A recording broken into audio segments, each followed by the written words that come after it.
27واں پارہ ہے سورۃ الحدید، آیت نمبر 22۔ اعوذ باللہ من الشیطان الرجیم، بسم اللہ الرحمن الرحیم۔ ما اصاب من مصیبت فی الارض ولا فی انفسکم إلا في كتاب من قبل أن نبرأها إن ذلك على الله يسير۔ صدق اللہ العظیم۔ آج کی آیات مبارکہ میں اللہ جل شانہ بیان فرماتے ہیں کہ انسانوں کو جو مصیبت پہنچتی ہے تو وہ مصیبت چاہے وہ زمین میں ہے چاہے وہ انسان کی جان میں ہے، یہ مصیبت ظاہر ہونے سے پہلے اللہ کے ہاں کتاب میں موجود ہے۔ اور یہ بات اللہ کیوں ارشاد فرما رہے ہیں؟ ماقبل اللہ نے اللہ کے راستے میں خرچ کرنے کا حکم دیا کہ تم خرچ کرتے رہا کرو۔ بعض لوگ پیسہ بچا کے رکھتے ہیں، خرچ نہیں کرتے ہیں اور سوچتے ہیں کہ اگر کوئی مصیبت آ جائے، پریشانی آ جائے تو یہ پیسہ میرا کام آ جائے۔ اللہ سمجھانا چاہتے ہیں اگر اللہ تمہاری کسی مصیبت کا فیصلہ کر لے پھر تمہارا مال اس میں تمہارا کوئی فائدہ نہیں دے سکے گا، اور مال کے ہوتے ہوئے مصیبت آئے گی اور تمہیں مصیبت سے نجات کوئی حاصل نہیں ہوگی۔ اس لیے اس وجہ سے اللہ کے راستے میں مال خرچ نہ کر لینا کہ کل یہ مصیبت اور پریشانی میں کام آ جائے، انسان کی بے وقوفی ہے۔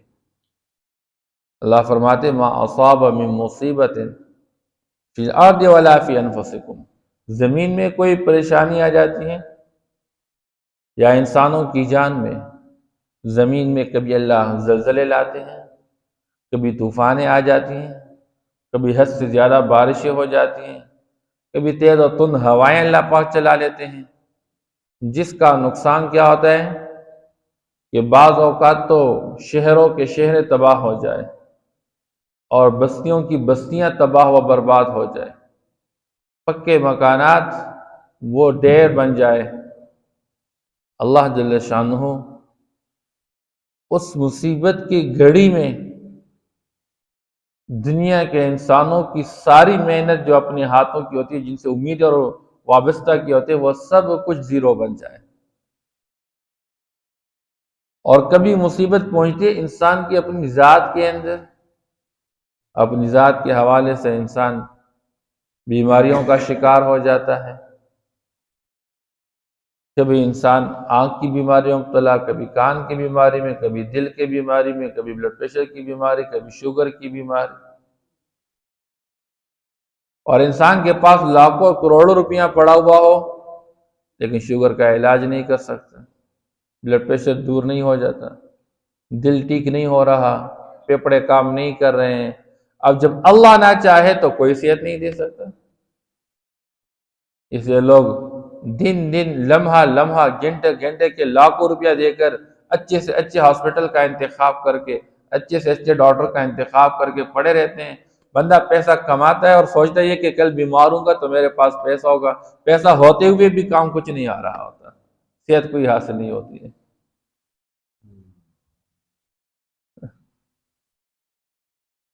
اور اللہ قرآن پاک میں بیان فرماتے ہیں وَمَا أَصَابَكُم مِّن مُّصِيبَةٍ فَبِمَا كَسَبَتْ أَيْدِيكُمْ وَاللَّهُ يَعْفُو عَن كَثِيرٍ۔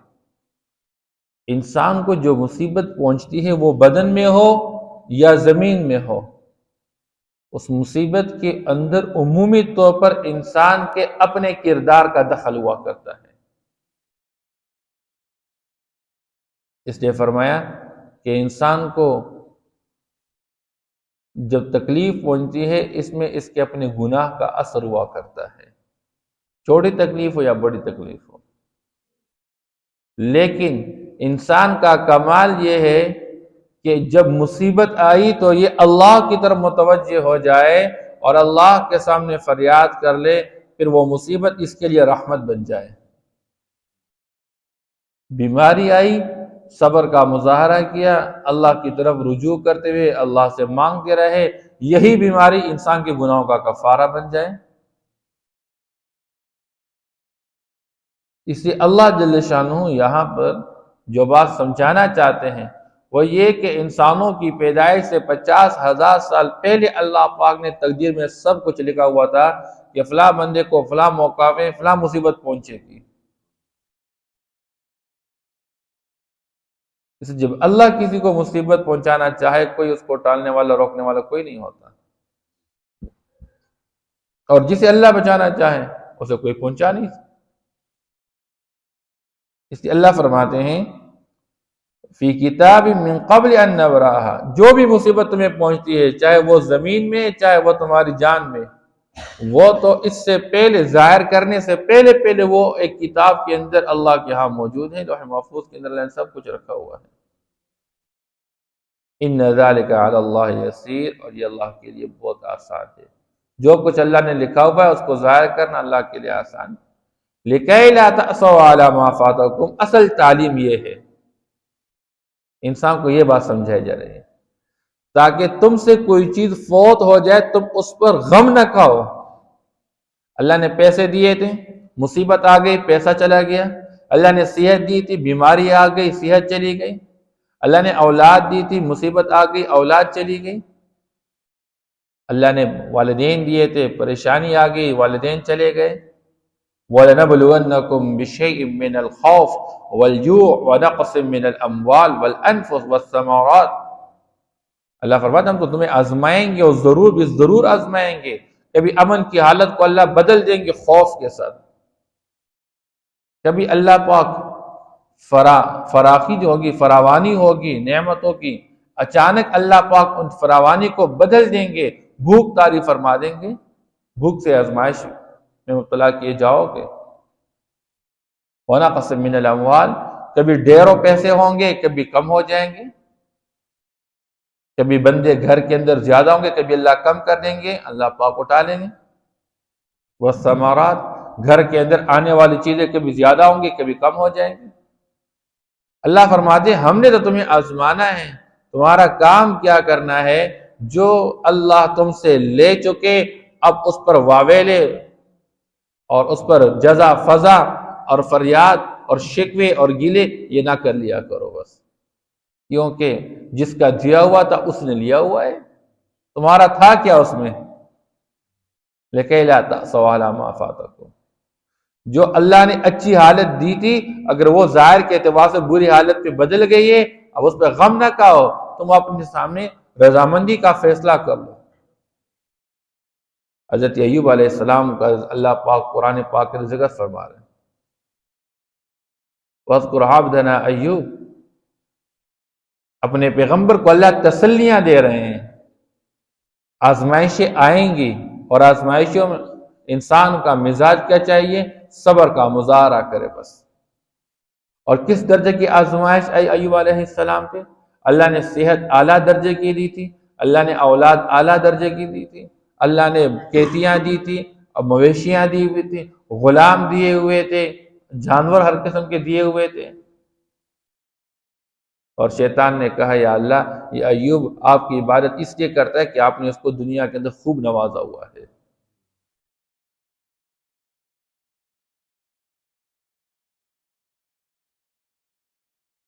اب اللہ جل شان کی طرف سے ایوب علیہ السلام پر آزمائش آ گئی، گھر کا چھت گر کے نیچے ساری اولاد دنیا سے رخصت ہو گئی، کھیتیوں کے اندر آگ لگ گئی تو وہ سب کچھ جل کے راکھ بن گیا، اور جو مال مویشی اللہ نے دیے ہوئے تھے وہ سارے لوگ بھگا کر لے کے چلے گئے، 500 خدام غلام تھے وہ سارے بھاگ کے چلے گئے، اور اپنی ذات کے اعتبار سے ایسی بیماری میں مبتلا ہو گئے کہ اس بیماری کی وجہ سے کوئی بدن کا حصہ اس بیماری سے فارغ نہیں تھا، اور بستر پر پڑے رہے، 18 سال پڑے رہے۔ مفسرین نے لکھا ہے یہاں تک کی نوعیت آ گئی کہ تنہا یہ اور اس کی بیوی رہ گئی، اس کی بیوی جا کے کہیں پر خدمت کر کے اس سے اپنے گھر کا نظام چلاتی تھی۔ یا تو اللہ نے اتنی کھیتیاں دی تھی کہ 500 بیل اس کے لیے رکھتے رہتے، اللہ نے جو بکریاں دی ہوتی، ہاں جی، تقریباً 7,000 تک، 3,000 اونٹ اللہ نے دیے ہوئے تھے۔ اب یہ سب کچھ اللہ نے لے لیا اچانک، اور ہر آن ہر گھڑی فرماتے تھے اللہ جس حال پہ آپ مجھ سے راضی ہیں میں اس پہ راضی ہوں، بس کبھی کوئی شکوہ شکایت نہیں کی۔ ہم تو اللہ معاف فرما دے، معمولی چیزوں میں کمی آ جائے تو بس ہم شکوے شروع کر لیتے، شکایت شروع کر لیتے، اور آخر میں انسان جب مصیبت کا شکار ہو جاتا ہے تو پیسوں کا چلا جانا اور صحت کا چلا جانا اور اولاد کا چلا جانا یہ اتنی بڑی مصیبت نہیں ہے جتنی بڑی مصیبت انسان کے نمازوں کا ضائع ہو جانا اور انسان کے ایمان کا ضائع ہو جانا ہے۔ انسان کا ایمان برباد ہو جائے، تباہ ہو جائے، اعمال برباد و تباہ ہو جائے، یہ سب سے بڑھ کر انسان کو سمجھ نہیں رہا ہوتا ہے۔ تو شیطان نے ایک اور حربہ استعمال کیا کہ اس کی بیوی راستے پہ جا رہی تھی اور شیطان نے کہا کہ مجھے پتا ہے کہ آپ کا شوہر بیمار ہے اور آپ بڑی تکلیف میں ہیں، لہٰذا میرے پاس اس کا علاج موجود ہے، میں اس کا علاج کروں گا، لیکن شرط یہ ہے کہ تم نے یہ کہنا ہے کہ اس کو صحت میں نے دی ہے، بس بات یہ کہنی ہے آپ نے۔ حضرت ایوب علیہ السلام کے پاس جب اس کی بیوی چلی گئی، فرمانے لگی کہ مجھے ایک بندہ ملا تھا اور کہنے لگا کہ میرے پاس اس کا علاج موجود ہے، لیکن بس ایک ہی بات ہے، کہنا یہ کہ صحت اس نے دی ہے۔ ایوب علیہ السلام رونے لگے، یا اللہ اس نے پہلے بھی مجھ پہ ظلم کیا اور اب یہ اور ڈاکہ ڈالنا چاہتا ہے، میرے ایمان اور کو تباہ برباد ضائع کرنا چاہتا ہے۔ اللہ کے سامنے فریاد کر چکے اور بیوی سے کہنے لگے غصے میں آ کے، مجھے اللہ نے صحت دی، میں تمہیں 100 کوڑے لگاؤں گا، یہ بات تم کریں میرے سامنے، میرے ایمان ضائع کرنا چاہتے ہو؟ اللہ نے اس فریاد کے وقت حضرت ایوب علیہ السلام کو فرمایا، قرآن کے الفاظ ارکض برجلک، اپنے پاؤں اپنی ایڑی کو رگڑ لو، اس کے نیچے سے پانی نکل جائے گا، وہ تمہارے پینے کا بھی پانی ہے، تمہارے غسل کا بھی پانی ہے، وہ پانی پی لو، اندر کا سارا سسٹم تمہارا ٹھیک ہو جائے گا، اوپر سے ڈالو باہر کا سارا بدن ٹھیک ہو جائے گا۔ اور اللہ قرآن میں فرماتے ہیں کہ جو کچھ ہم نے پہلے دیا تھا اور پھر لیا ہم نے دوبارہ اس کو اس جیسا اور بھی دے دیا، یعنی وہ بھی دے دیا اور اتنا اور بھی دے دیا۔ اس سے مفسرین نے لکھا ہے پہلے 500 بیل تھے، پھر 1000 بیل دے دیے۔ اب 18 سال صبر کا مظاہرہ کر لینا کتنی بڑی بات ہے۔ اس لیے اللہ فرماتے ہیں لِكَيْ لَا تَأْسَوْا عَلَى مَا فَاتَكُمْ، پھر اللہ نے فرمایا ایک جھاڑو لے لو اور ایک جھاڑو جو ہے وہ اپنی بیوی کو مارو، تمہارا قسم بھی پورا ہو جائے 100 کوڑ لگانے کا۔ تو جو اللہ نعمتیں لے لے تو اللہ فرماتے مصیبت آ جائے تمہارا کام یہ ہے کہ تم صبر کا مظاہرہ کر لو، وویلے اور فریاد اور اس طرح جزا فضا کر لینا اور شکوے کر لینا، اس سے اپنے آپ کو بچا کے رکھو تاکہ تم غم نہ کھاؤ اس چیز میں جو تم سے فوت ہو جائے۔ وَلَا تَفْرَحُوا بِمَا آتَاكُمْ، اور تم اترانا نہیں اس چیز پر جو اللہ تمہیں دے دے، تمہارے پاس جو کچھ ہے یہ تمہارا ہے نہیں، یہ تو اللہ کا دیا ہوا ہے، اس میں اترانے کی کیا ضرورت، تکبر کی کیا ضرورت ہے؟ اس لیے جب انسان اس کیفیت پر آئے گا کہ جو کچھ ہے یہ بھی اللہ کا ہے، جو کچھ لیا گیا مجھ سے وہ بھی اللہ کا تھا، انسان کوئی ٹینشن نہیں لے گا۔ ہم ٹینشن اسی وجہ سے لیتے ہیں، ہم کہتے ہیں میرا مال، میری کمائی، میری محنت، میں نے جوانی لگا دی، میں نے پسینہ بہا دیا، میں نے یہ چالاکی اختیار کی اور میں نے یہ کیا، اس وجہ سے میں نے اتنا کما لیا، آدمی سے سب کچھ چھین لیا گیا، تو انسان پھر فریادی بن جاتا ہے۔ یہاں تک کہ بعض اوقات جب خبر بھی پہنچ جائے کہ آپ کے پلاٹ پر کسی نے قبضہ کر لیا تو ہارٹ اٹیک ہو جائے، یہ سمجھتا ہے کہ یہ میرا تھا، نہیں ہمارا تو کچھ نہیں ہے، جو کچھ ہے وہ اللہ کا دیا ہوا ہے، جو کچھ لے لیا وہ بھی اللہ نے لے لیا، اللہ کا ہی کا تھا، بس جس کا تھا اسے اللہ ہو۔ آپ صلی اللہ تعالیٰ علیہ وسلم کو اپنی بیٹی خبر پہنچا رہی ہے کہ اللہ کے رسول میرے بچہ جو ہے وہ موت کی حالت میں کشمکش میں چل رہا ہے، سانس نکلنے، آپ تشریف لائیے۔ حضور پاک صلی اللہ تعالیٰ علیہ وسلم پہنچ رہے ہیں اور اپنی بچی کو تسلیاں دے رہے کہ جو کچھ دیا ہوا وہ بھی اللہ کا، اور جو کچھ لیا ہوا وہ بھی اللہ ہی کا، بس صبر کا مظاہرہ کر لیں اور اللہ سے ثواب کو امید رکھے۔ بس مسلمان کا مزاج یہ ہوگا، مصیبت آ گئی صبر کا مظاہرہ کر لیں۔ بس اللہ ہمیں ہر قسم کی آزمائش سے محفوظ رکھے۔ اس لیے حضور پاک صلی اللہ علیہ وسلم نے فرمایا صلی اللہ العافیہ، اللہ کے خزانوں میں سب سے بڑی چیز وہ عافیت ہے، اللہ سے عافیت مانگ لیا کرے۔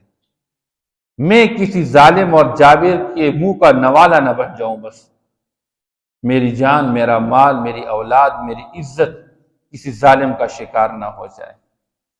واللہ لا يحب كل مختال فخور، اللہ پاک پسند نہیں کرتے ہیں ہر اترانے والے کو، فخر کرنے والے کو۔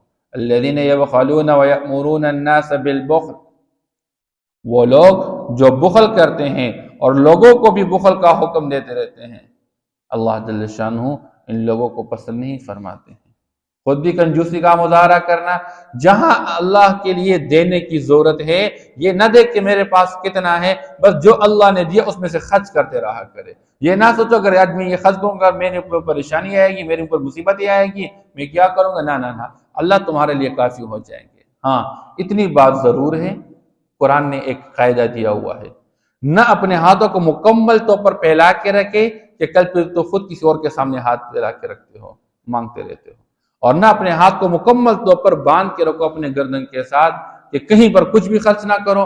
دونوں چیزوں سے اپنے آپ کو بچا، اعتدال کا راستہ اپنا لو، اعتدال کا راستہ اپنا۔ وَمَن يَتَوَلَّ فَإِنَّ اللَّهَ هُوَ الْغَنِيُّ الْحَمِيدُ، اور جو روگردانی کرے گا یاد رکھے اللہ کو کسی کے مال لگانے کی کوئی ضرورت نہیں ہے، اللہ مستغنی ذات ہے، وہ تو مالدار ہے، اور جو سب کچھ کے مالک ہے، الحمید وہ تعریف والا ہے۔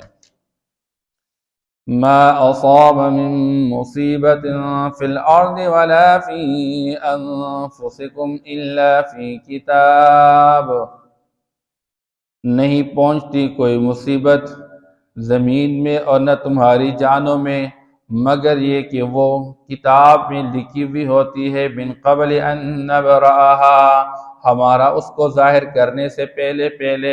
ان ذلک علی اللہ یسیر، یقیناً یہ اللہ کے لیے بہت آسان ہے۔